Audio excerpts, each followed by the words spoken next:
Hi, everyone. Ashley here from The Hollywood Reporter, and we're in our New York office with a very special guest, Keegan-Michael Key. Thanks so much for stopping by. Hello, Ashley. How are you? Good. How are you? I try to get my deep radio voice on, but it's a little taxed from all of the performances. It's true. Well, so what's happening right now is that, you all may know Keegan from the long-running series Key and Peele, as well as USA's Playing House, as well as Netflix Friends from College, which is now streaming.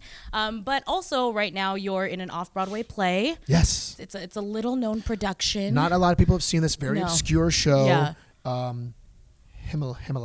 Hamlet. That's what it's called. I forgot the name. No one's ever seen it.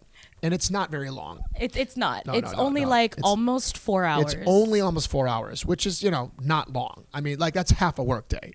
Definitely. Come on. True. Yeah. And then you're also starring opposite Oscar Isaac. Yes. So congratulations on that. Who is playing the titular role. Yes. It's true. And you're playing Horatio. Yes. So what makes someone who most people know as a comedian want to do Shakespeare?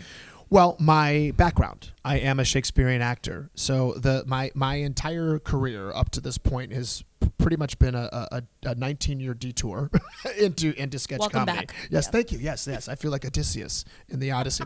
I've come home. A lot of it is this has always been my dream to do Shakespeare, to do the classics, and everything, contemporary classics as well. I love O'Neill and Ibsen and Tennessee Williams, and I'm a theater geek, and so that's always been my life. And then my professional career just took this little turn, and I'm very happy that it took the turn it did.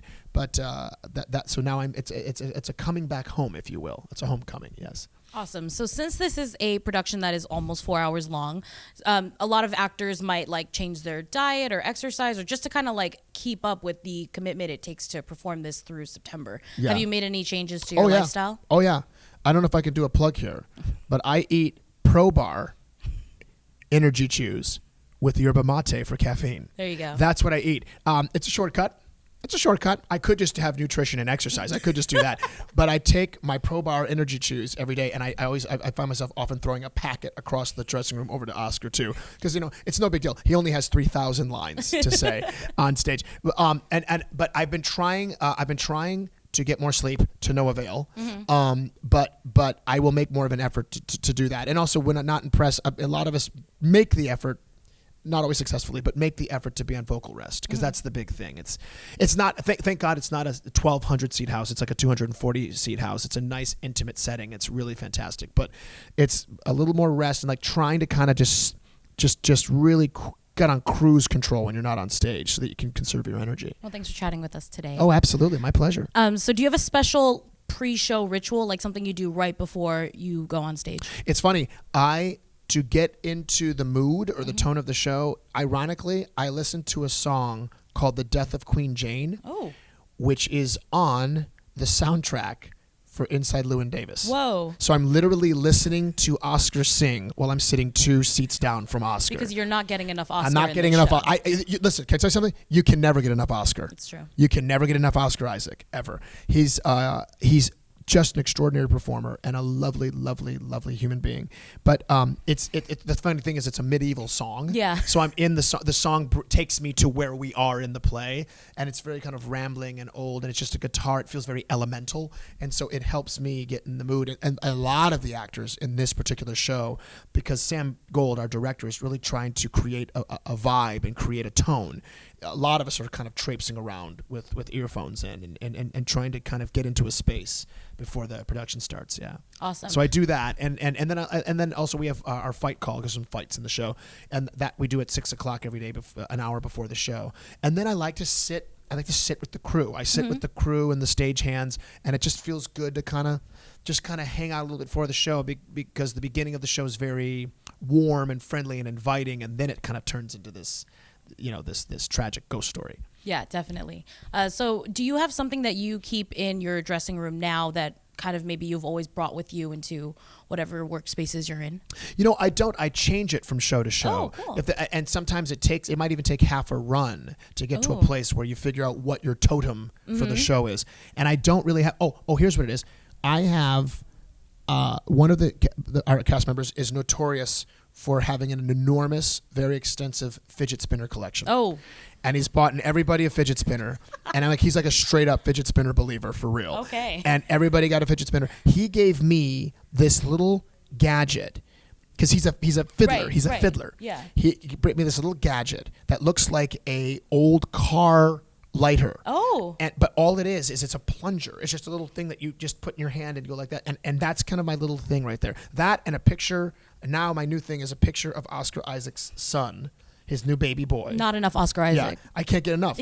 It's his son wearing a black jumper that looks just like Oscar's costume. Oh, great. And a little Yorick skull, like a little Yorick skull. And a tiny little crown on his head. And it just, you want to jump out the window. It's so cute. That's a really great photo. Yeah, I think everyone should have that Everyone in should their have dressing that. room. And then, Everybody's desk is going to get Oscar Isaac's son. Everybody Yeah. should get that, yes, yeah. Definitely true. So what is the toughest part about being in this 4-hour classic show?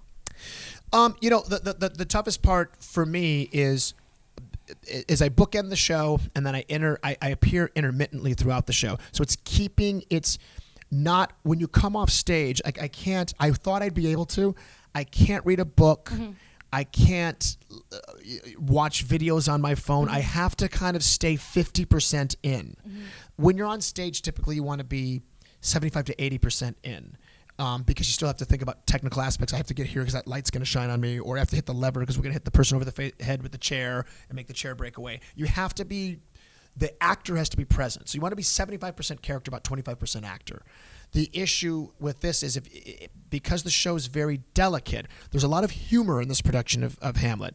So there's comedic timing you have to think of, but at the same time you want to maintain this kind of familial, dark, foreboding tone while the humor's weaving through. Mm-hmm. And so I can't get too out of character, and that's been the most challenging thing. That's been a wonderful challenge, but that's been the most challenging thing. Whereas, and this is going to sound strange, but for Oscar, it's easier. Really? Because he's never out of character.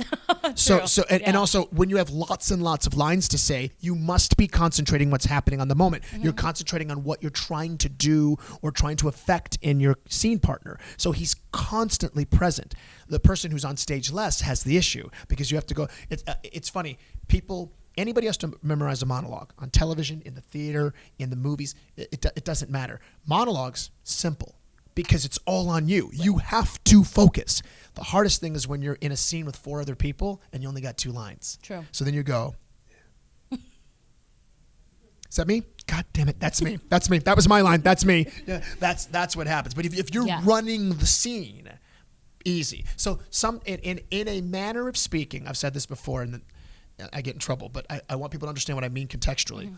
In a manner of speaking, Hamlet's the easiest role to play in the play in regard to staying in character. Right. Because he's there almost the entire logistics, time. Logistically speaking, it's the easiest character to remember your lines. Sometimes you start getting a little fun with a friend or one of the stagehands and you're joking around and then you go on stage and you're a little lost and you should have done that prep backstage to get back into the world. So when I come down the steps from our dressing room, down the steps is where I'm inhabiting Horatio. So by the time I hit the hallway backstage and hit the curtain, you're back into where you're back in that spot you need to be in. Perfect. After the show, are you someone who has trouble sleeping, or do you like to go out afterward? What do you do to unwind from 4 hours on stage? Recently, I've been eating. I've been eating after the show. Oh, good. Because I've been exhausted. But also, everybody loves to eat dinner at 11:30 at night. It's the New York way. It's the New York way. It really is. I typically don't eat, but I do. I get wired. Mm-hmm. I get wired, and I have a hard time. And what's funny is I'm exhausted, but also going, we could have done that night. I screwed that word up. Or, that went really well. There's a lot of that, too, backstage. Like, I really like how you did this tonight. Or, I never really heard that line that way before. And it's easy to do with Shakespeare. It's really easy to do with Shakespeare because it's just so, the language is sumptuous and thick and full and has several meanings and you feel smarter saying it. It's true. Yeah. I feel smarter just hearing it. Right. So thanks for that. Yeah. So the public is where Sam Gold's Fun Home started. That's right. It's where Lin-Manuel Miranda's Hamilton started. I mean, so many. The list goes on. Chorus line started the public. Yeah. Mm-hmm. So I mean, there's a lot of New York celebrities that love this theater. Do you have a favorite backstage guest so far? So, everybody, I wouldn't say a favorite. I'm just so enamored by the people that come that are people like last night, Alan Cumming was there. Oh, casual. I mean, we've had some good guests. Yeah. I'll tell you who was lovely. I expected her to be lovely. But Annette Bening came. Mandy Patinkin came. Sigourney Weaver was there the other night. John Turturro. He was lovely. Daniel Craig and Rachel Weisz came, and they're theater heads. Yeah. They're big theater, and they're people who've done the classics. And Daniel Craig did a really, really fantastic Iago last year. Yes. And Sam Gold's Othello. And it's really it's an all-encompassing feeling about the celebrities, because if they're theater people, you feel akin to them. It's not like seeing this movie star, because when you're in the theater and they come to see you in the theater, your offering is in a way somehow even more personal, because we're both there, and they understand what it's like to be in the theater. They understand the camaraderie and the sense of focus and dedication and how we feed off an audience. Like last night we had a good show, but we had a very strange audience, and another actor can pick up on that. Then go, yeah, you can feel it's off kilter. And so you just feel like it's a brotherhood or a sisterhood, and all of a sudden they're not this famous person who's in the firmament of all the great cinema stars. They're an actor like you who's been in the trenches. It's really a lovely feeling. Great. Are you someone who likes to know, like Mandy Patinkin's in the audience right now? Do you look out while you're performing, or do you just like to be told later so you can be like, I'd rather be told later. Okay. Now, the problem is, because of what I do at the beginning of the show, you're staring everybody in the eyes. I'm screwed. Yeah. So, like last night, I was like, ladies and gentlemen, turn off your phones. Alan Cumming. And that's opening night was crazy, because it was front and center. I was just like, folks, welcome to Hamlet, like James Bond. And so it's just like, it's a little shocking. But it's good, because I get to kind of look at the audience and because every now and again you're doing a show, and sometimes you're like listening to a monologue, and you just think people in the audience behind you are like, that is the most handsome man I've ever seen in my life. Is that guy a model? Is that guy famous? Okay, and that's the most beautiful one. Who are these two people? Oh, that's my line. You know what I mean? Yeah. Every now and again that happens, where you just and when they're famous people in the audience, you like have an unassuming energy about them. That was like that. You've seen the show. Yeah. So I ran up the steps, after we and we'll see you at 12 o'clock to see your father's ghost. And I ran up the steps to sit down, and so it's run up the steps, and that was when I kind of did one of these deals, like John Turturro. That's John Turturro. So now let's focus up. Just one of your favorites, no big deal. All right. Well, he's here. No, yeah, you're a badass, because he's here to see you tonight. That's right. He's here to see you. You're gonna give the best. It's a different Horatio. I heard the reviews were good. Oh, my line. You know what I mean? Like you're trying. So that's the challenge, is getting back into that focus, because I'm not expecting it, and then there they are. Yeah. Got it. And in an ideal world, if you could be in any production of anything, what would it be besides Sam Gold's Hamlet? Besides Sam Gold, nothing. No, I'm kidding. No, I've always wanted. There was a character I did in school that I would love to do in a production of Love's Labor's Lost. There's a character named Boyette who's really cool, and I think I would have a good take on him. I love Macbeth. I love Macbeth. I would love to play Macbeth. I mean, a lot of people want to play Macduff. I'd love to play Macbeth.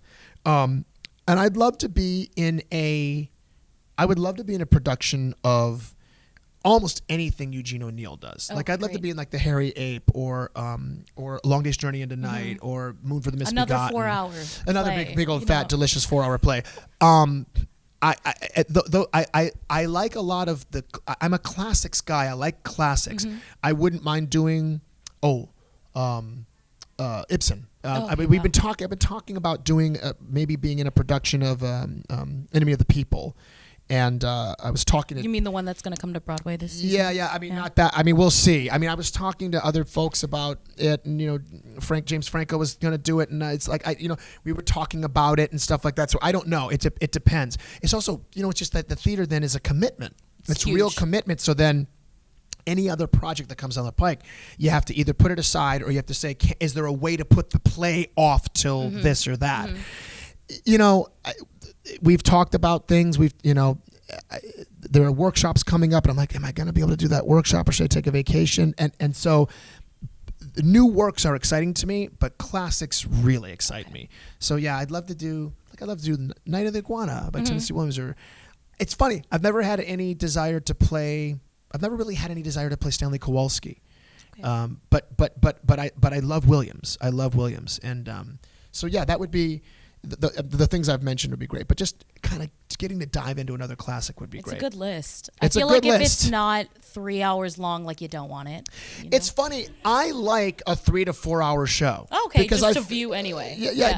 I like knowing that I'm going to go see a play or a musical, and it's gonna just be rotund. That's true. And I like that because I also with the price of a theater ticket these days, you want to really get your money's worth. I would like to think that the people coming to see Hamlet are getting their money's worth. They are because he's great in it, and it's playing at the Public through September 3rd. September 3rd. And thank you so much for stopping by. Ashley, I really thanks appreciate for having it. me. For more entertainment news, head to THR.com. Thanks. THR.com.